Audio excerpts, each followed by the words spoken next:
Thank you so much, Mr. Kinnear, for having me here. It is a pleasure to be here with an Academy Award winner. Since we don't have a lot of time, I'm going to go ahead and jump to the first question. As a father, how do you think Todd Burpo handled his son's visit to heaven? Well, I think he handled it like a lot of people probably would have. I think when the news first comes to him, it's kind of disbelief and kind of uncertainty and skepticism. And I think as he starts to realize that his son recounts things that he couldn't possibly know, he starts to he ultimately starts to have not only more faith in his son, but he starts to have more faith in his own belief system. And, he becomes, I think, a stronger father and a stronger pastor because of the experience. But it's not an easy one. He goes through a lot of different emotions in this movie, and it was something I really responded to, was the story of all those different colors of going through all those different emotions on such an amazing journey. That brings me to the next question. A family man, a laborer, a volunteer firefighter, and a pastor. You did everything in that town. Yeah. But at what point that man actually doubted his son? Yeah, well, I'm from a small town in Indiana, and it's not unusual for people to work multiple jobs, and it kind of appealed to me. It just kind of has an honest sort of everyman quality to it, a guy who can be a fireman and then also talk about his own faith. That's a real impressive thing, I think. But I think the moment that he starts to question everything is after he can't dismiss his son's observations anymore. At first, I think there's a little bit of a tendency to try and dismiss it. I have 3 daughters, and they see crazy, a dinosaur. I saw a dinosaur at school.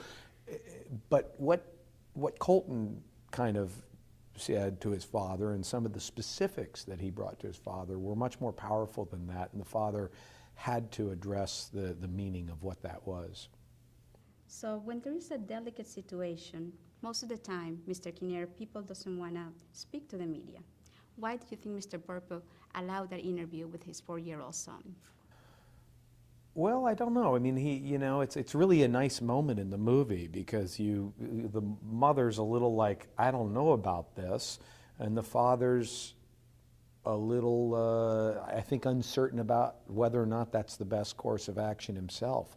Obviously, once they opened that door, there was no turning back. Specifically, I don't think that he ever intended for it to probably become quite the story that it ended up becoming. I don't think he could have anticipated that. But I think as he says in the movie, he says, probably be a nice thing. They'll bring a little attention to the church. It's not a bad thing to discuss. But I don't think he realized the ramifications of that interview. Do you think that this movie is going to change people's beliefs about heaven? Oh, I don't know. People tend to have developed there's opinions on this, and probably I don't know if movies are effective in changing those positions that people have. I think staying open to ideas isn't necessarily a bad thing, and I think that the story here, regardless of where you are on the religious spectrum, I think there's a story and a discussion to have about it, and it is whether you're the strongest atheist or the strongest Christian or Muslim or whatever, the pivotal question of your life is when's it going to end and what happens afterwards, and however you answer that question, it's not an unimportant question. So this is one journey and one story that I thought was told in a really human way. It sure was. Thank you so much for your time. And the day is April 16, correct? Heaven is for real. Yep. Thank you, Mr. Kinnear. Thank you. Thank you.